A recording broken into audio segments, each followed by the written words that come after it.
સ્વાધ્યાય 8.3નો આજે આપણે બીજા દાખલાથી શરૂઆત કરવાના છીએ, ગુણાકાર કરો. ચલો પહેલો દાખલો હું લખું પછી તમને સમજાવું. આગળના દાખલા છે એનું પ્લેલિસ્ટ બનાવેલું છે, તમે ન જોયું હોય તો એક વખત જોઈ લેજો. a વત્તા b વત્તા c. અહીં તમે જુઓ તો 1 અને 2 એટલે દ્વિપદી છે, 1, 2 અને 3 એટલે ત્રિપદી છે. એટલે આના દ્વિપદીનો ત્રિપદી સાથેનો ગુણાકાર એવું કેવું હોય તો તમે કહી શકો છો. હવે ગણાય કઈ રીતે? તો બરાબર, તો આ a વર્ગ છે એ આખા કૌંસ સાથે ગુણાય, તો a વત્તા b વત્તા c. ઓકે, પછી વત્તા 1 છે તો એ પણ આખા કૌંસ સાથે ગુણાય, એટલે વત્તા 1 અને a વત્તા b વત્તા c. હવે શું થયું? અહીં દ્વિપદીનો ત્રિપદી હતો તો અહીં એકપદી થઈ ગયું, એકપદીનો ત્રિપદી સાથેનો ગુણાકાર. તો a વર્ગ છે આખા કૌંસ સાથે ગુણાય, એટલે a વર્ગ અને a એટલે એનો ઘન વત્તા a વર્ગ b વત્તા a વર્ગ c વત્તા અહીં 1 છે એટલે આ તો બધું એમના એમ રહેશે, a વત્તા b વત્તા c. બસ વિદ્યાર્થી મિત્રો, આપણો જવાબ આવી ગયો. ચલો બીજો જોઈ લઈએ. x વર્ગ ઓછા 3 ગુણ્યા x ઓછા xy માઇનસ y. ઓકે, હવે અહીં જુઓ, x વર્ગ છે આખા કૌંસ સાથે ગુણાય, તો x ઓછા xy ઓછા y, ઓછા 3 એમના એમ આખા કૌંસ સાથે ગુણાય, x ઓછા xy ઓછા y.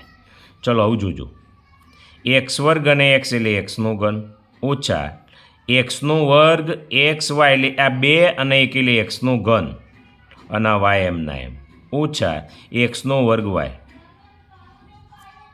Minus 3x. ઓછા ઓછા વત્તા 3 અને xy એટલે 3xy ઓછા ઓછા વત્તા 3 ગુણ્યા y એટલે 3y. આ રીતે વિદ્યાર્થી મિત્રો ગણવાનું છે. ચલો ત્રીજો જોઈ લઈએ.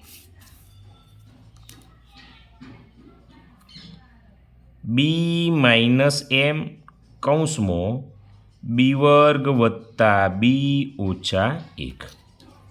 તો સૌપ્રથમ શું કરીએ? b ને પડી રાખો, b વર્ગ વત્તા b ઓછા 1 ઓછા m એમના એમ b વર્ગ વત્તા b ઓછા 1. ઓકે, ચલો આવું જોજો. b અને bનો વર્ગ એટલે bનો ઘન થયો, વત્તા છે તો વત્તા b ગુણ્યા b એટલે bનો વર્ગ, b એક સાથે ગુણાય એટલે b એમના એમ ઓછા m સાથે ગુણાય એટલે m bનો વર્ગ ઓછા ઓછા વત્તા ઓછા એટલે m b ઓછા ઓછા વત્તા એટલે m ગુણ્યા 1 એટલે m. તો વિદ્યાર્થી મિત્રો શું આવે? બીનો ઘન વત્તા બીનો વર્ગ ઓછા બી ઓછા અહીં એમ બીનો વર્ગ કહો અથવા બી વર્ગ એમ કહો, બી વર્ગ આગળ લખો અને એમ પાછળ લખો, બધું એક જ છે બરાબર. ઓછા એમ બી વત્તા એમ. તમને એવું લાગવું જોઈએ નહીં. ચલો 3 પૂરા થયા, હું ચોથો લઈ લઈએ. m વત્તા n ગુણ્યા m વર્ગ વત્તા mn વત્તા nનો વર્ગ.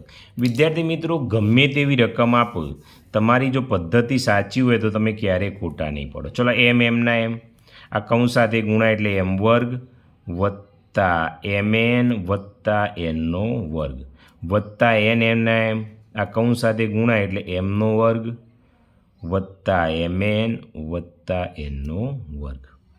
હવે m અને mનો વર્ગ, આ એમના ઉપર લખી નહીં પણ એક ઘાત તો હોય એટલે 2 અને 1 3 વત્તા m અને m એટલે mનો વર્ગ અને આ n એમના એમ m nનો વર્ગ વત્તા n mનો વર્ગ m એમના એમ અને n ગુણ્યા n એટલે nનો વર્ગ વત્તા n અને nનો ઘન.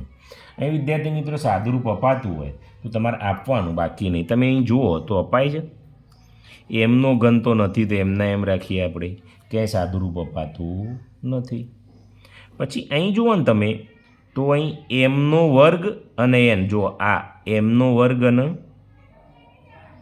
આ બંનેનું છે, આ અને એમનો વર્ગ અને n આ બંનેનું અપાશે, તો વત્તા આ 1 છે, 1 અને 1 એટલે 2 એમનો વર્ગ અને n, એ જ રીતે જુઓ અહીં એમ છે અને એનનો વર્ગ, અહીં એમ છે અને એનનો વર્ગ એટલે આનું એ સાદુરૂપ અપાય એટલે 1 ને 1 2 એટલે 2 એમ એનનો વર્ગ વત્તા એનનો ઘન છે એમના એમ, બરાબર. એટલે આ રીતે જો સાદુરૂપ અપાતું હોય તો વિદ્યાર્થી મિત્રો હંમેશા આપવાનો ટ્રાય કરવાનો છે. ચલો 5 દાખલા પૂરા થયા, છઠ્ઠો જોઈ લઈએ. AB ઓછા 1 ગુણ્યા AB વત્તા A ઓછા B.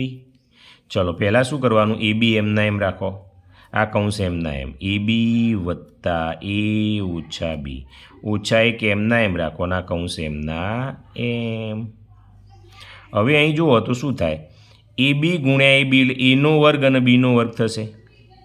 ઓકે, અહીં વત્તા છે તો વત્તા A અને A એટલે Aનો વર્ગ અને B એમના એમ, ઓછા A અને B બે થયા એટલે A અને Bનો વર્ગ થશે, ઓછા અહીં 1 છે એટલે આ તો બધું એમના એમ જ આવશે. AB ઓછાના વત્તાના ઓછા A ઓછાના વત્તા B. અહીં સાદુરૂપ અપાય છે, અહીં નહીં અપાય, બરાબર. આ બસ તો આ જ જવાબ આવી ગયો. સાદુરૂપ ના અપાય તો કંઈ મતલબ છે નહીં.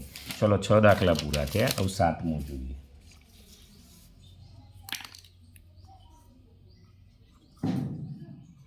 A વર્ગ ઓછા B વર્ગ કૌંસમાં x ઓછા y ઓછા z. ચલો પહેલાં શું કરીશું, A વર્ગને પડી રાખો, x ઓછા y ઓછા z. અહીં માઇનસ B વર્ગ છે તો માઇનસ B વર્ગ અને x ઓછા y ઓછા z.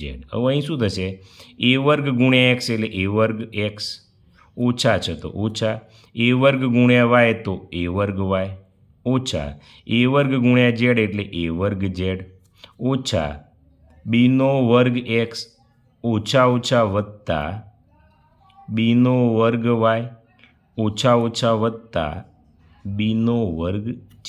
ઓકે વિદ્યાર્થી મિત્રો, બસ આ રીતે આપણે કરવાનું છે. ચલો 8મો દાખલો. પહેલા કૌંસમાં xનો વર્ગ વત્તા yનો વર્ગ A વત્તા B ઓછા C.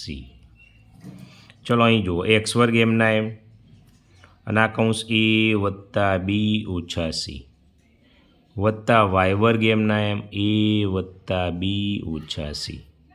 હવે x વર્ગ ગુણ્યા એટલે xનો વર્ગ અને વત્તા x વર્ગ B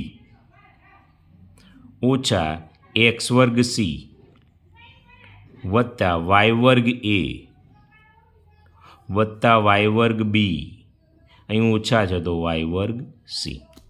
વિદ્યાર્થી મિત્રો અહીં આગળ C લખો અને પાછળ y વર્ગ લખો એને કંઈ મતલબ હોતો નથી. તમે પાછળ જવાબ જોશો તો અહીં એ આગળ લખ્યું છે અને x વર્ગ પાછળ લખ્યું છે, તો આ જવાબ આપણો એ સાચો છે અને પાછળ જે જવાબ આપ્યો છે એ પણ સાચો છે. એટલે તમારા મનમાં એવું થવું જોઈએ નહીં, કારણ કે ગુણાકારમાં ક્રમનો નિયમ છે એટલે આગળ પાછળ તમે લખી શકો છો.